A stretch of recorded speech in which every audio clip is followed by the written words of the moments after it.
First of all, introducing our challenger. Out of the blue corner. He's going to step in and he does. It's all over. Let's bring on the boom. This is Eternal MMA.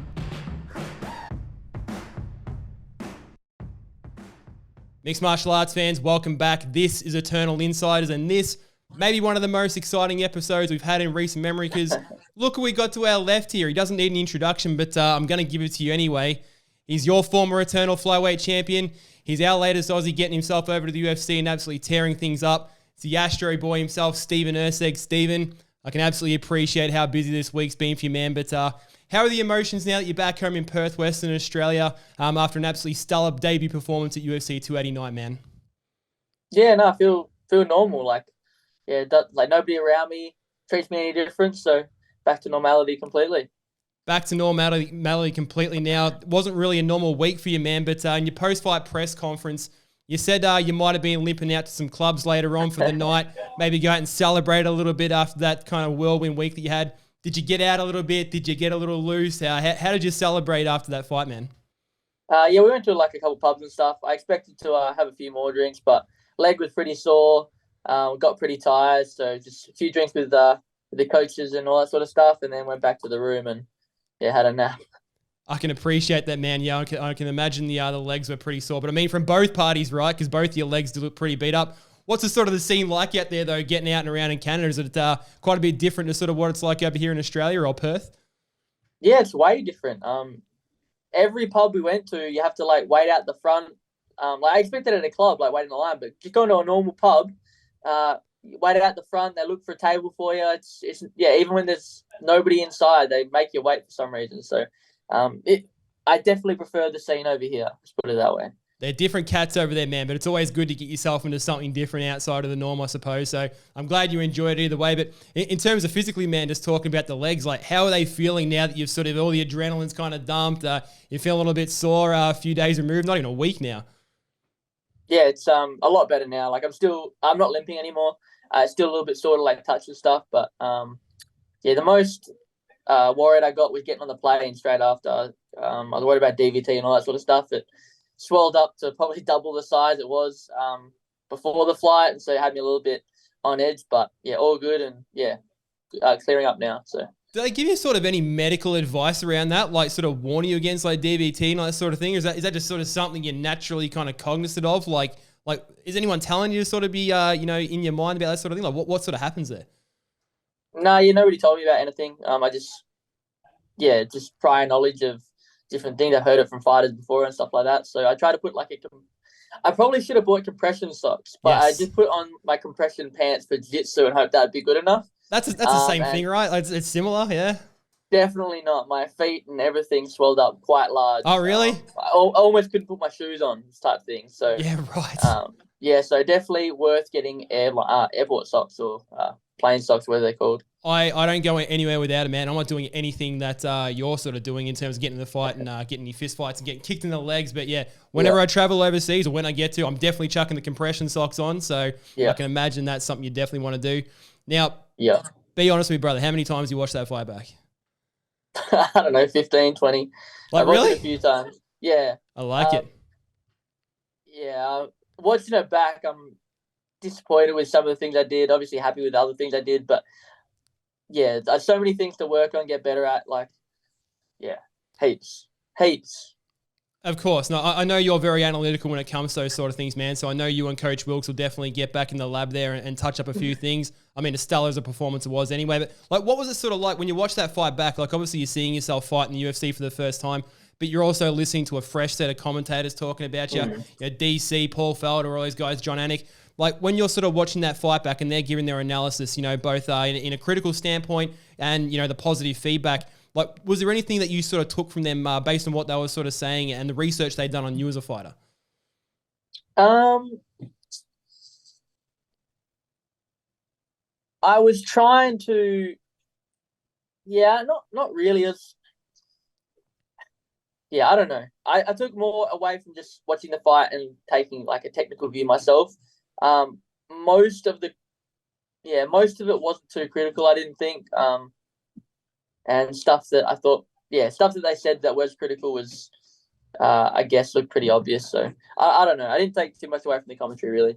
I thought DC said at one point that you like to move forward, but you got a tendency to sort of not move your head too much. And I thought, that's weird. I've watching you in Eternal. You get your head off the center line plenty. So, I mean, DC It's hard, will yeah. DC It's will make hard those to argue, criticisms. right, when I get punched in the face. So it is what it is. He did compliment, though, and said that you did have a granite chin, which you certainly do. So, I mean, that's got to feel positive, yeah? Yeah, I mean, I don't want to have to ever use it, but it's there if I need it. No, absolutely not. And speaking of Canada, man, obviously we touched a little bit on getting out and sort of letting your head down, but like, what was the week sort of leading up to it? You know, it must be so different. I know you've done it all sort of in the past with Eternal, but you get over there to the UFC and the machine and everything. Like, what was it like doing the media, signing the posters, like, you know, going to all the press things that you got to do? Like, what sort of experience is that like for you? Honestly, for me, because I wasn't in the main event or anything, there wasn't that much media for me to do. So signing the posters, we signed posters at Eternal. The only thing that was really different was I expected to have to cook my own meals in the hotel room. So I bought a grill.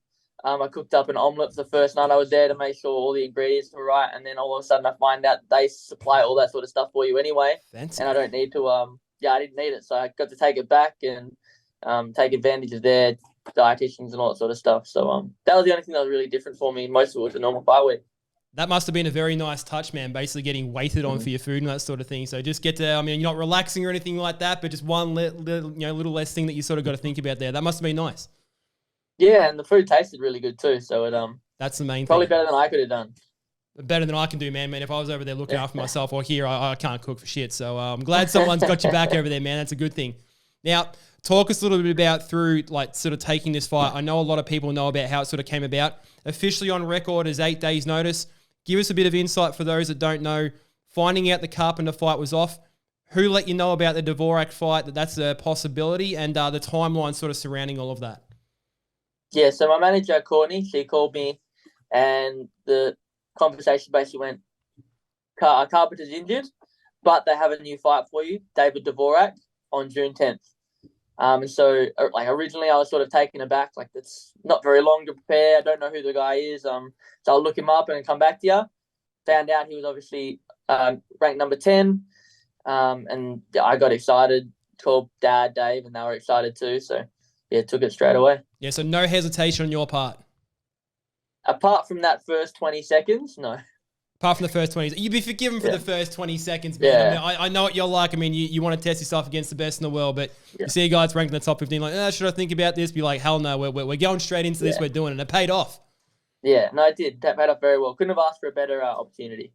So, I mean, like, in a way, like, I know you wanted to get your hands on Clayton Carpenter, and we'll see if that sort of happens in the future. But, like, in a way, was sort of losing that fight, I mean, a bit of a blessing in disguise. You go from a fight night against an unranked opponent to a pay-per-view against a top 10 ranked opponent. I mean, blessing in disguise, shall we say? Yeah, for sure. Like, I don't know how many fights it would take to get ranked in the top 15 if I did it the normal way. So, yeah, this obviously accelerated the growth immediately and puts me in a really good spot to hopefully make a run for a title within 2 years.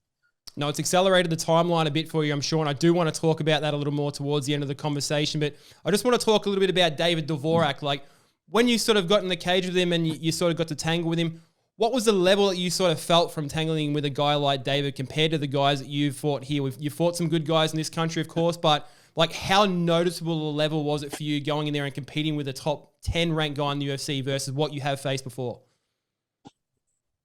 Yeah, I think it wasn't anything crazy. I think it's just a little bit better in all the positions that I'm used to. So stuff like the guillotine and when I was trying to take his back, usually I can jump on things and if I give up position, it doesn't really matter. But with him, he's good enough at scrambling. He's super tough. So I have to be cognizant that position is more important than the submission sometimes. And I really got to make sure I implement correct technique on the sprawl and all that sort of stuff first, then take my position, then attack the submission. I can't get too ahead of myself and then potentially give up a round because of it. Of course, man, all the technical aspects, very important, but also I suppose from an emotional standpoint as well. As we said, a big fight week sort of leading up. But you get inside the cage for your first UFC fight. Bruce Buffer's standing opposite you. He's reading out your name. It's a big crowd, big stadium, Vancouver and everything.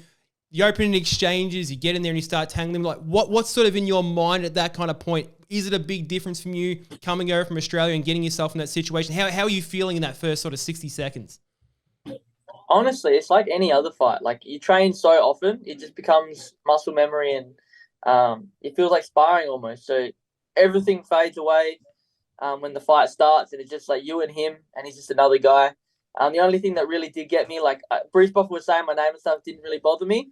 But then I got a glimpse of his ring, and all I could think about was like, my God, how much money does this guy have? Like, I was like, oh, wait a minute, I'm about to fight. Who cares? Like, focus on the fight again. Yeah.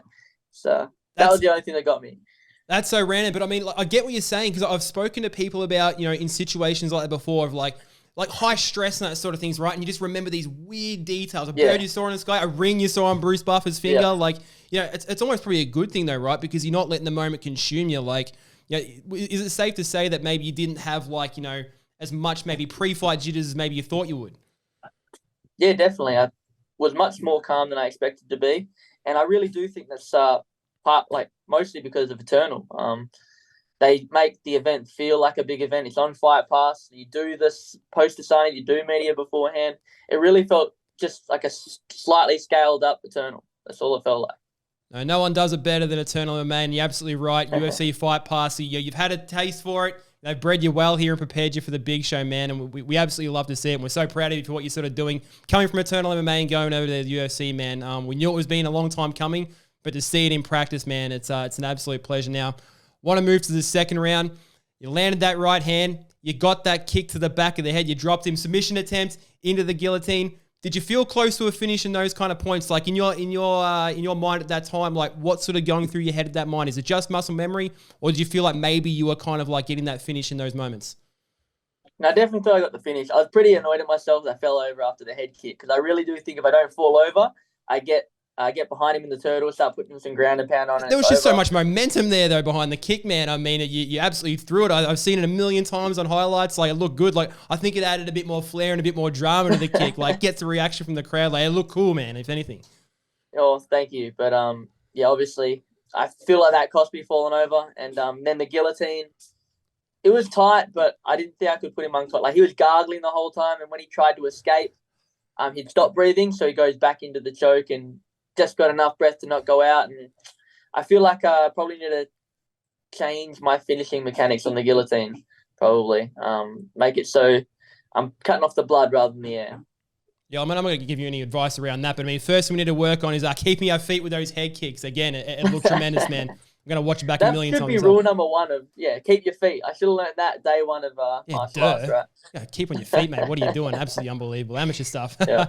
Of course, kidding. No, moving on, though. You get to the third round, man. I mean, it's an absolutely incredible fight back and forth at this point, but you start pressing the action a lot more. I mean, you're pressing the action sort of through the fight, but in my opinion, you look the fresher fighter. You started sort of touching him at will, utilizing the jab, and then it becomes a dogfight, right? I mean, you guys are grappling against the cage, stuffing his takedowns, that sort of thing.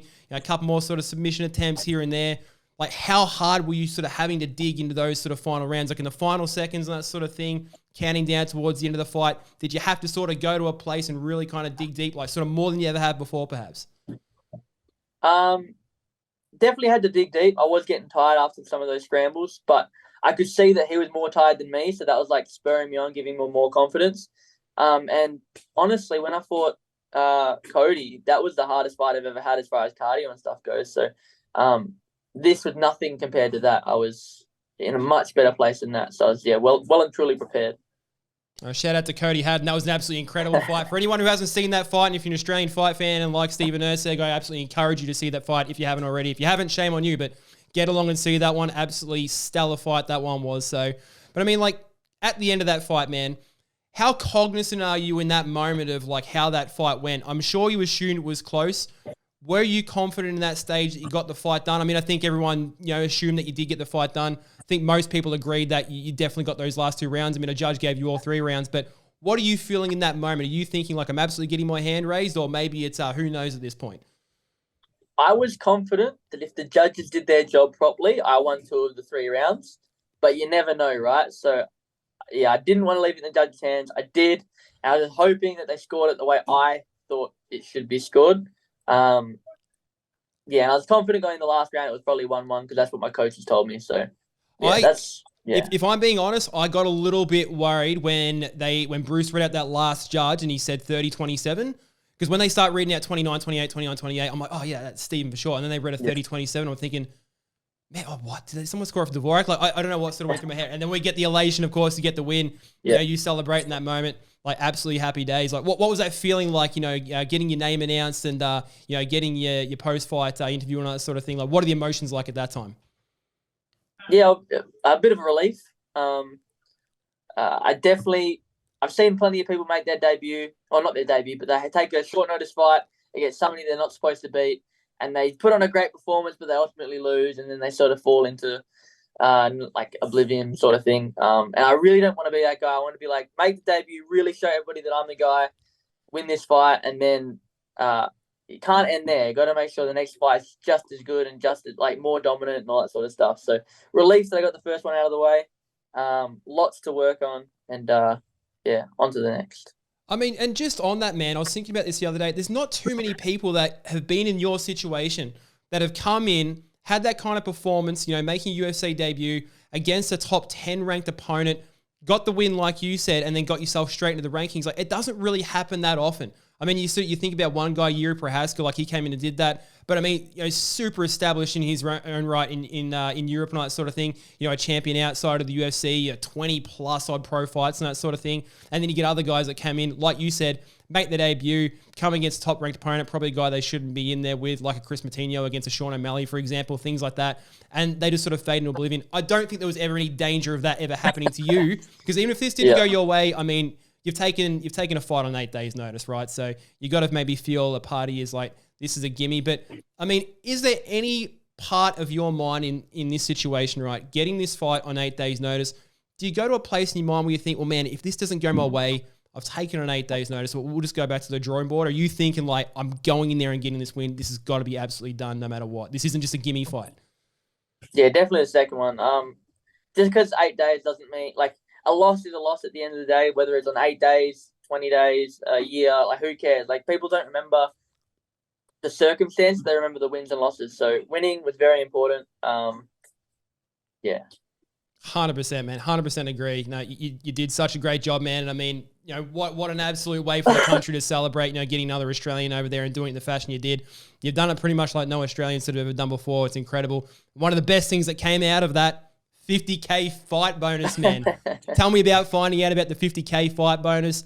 Dana White talking about you after his post-fight press conference, saying what an absolute stud you are. And I mean, just on that too, you don't see many guys either getting a post-fight bonus for just showing up and putting on a performance. Either A, you're getting a post-fight, bonus for knocking someone out, submitting them, so a finish bonus, right? Or it's a fight of the night where both guys are getting rewarded. It's not just one guy, from a fight that doesn't get the finish that gets this performance bonus. So I mean, like, what a way to get that. Like, how did you feel?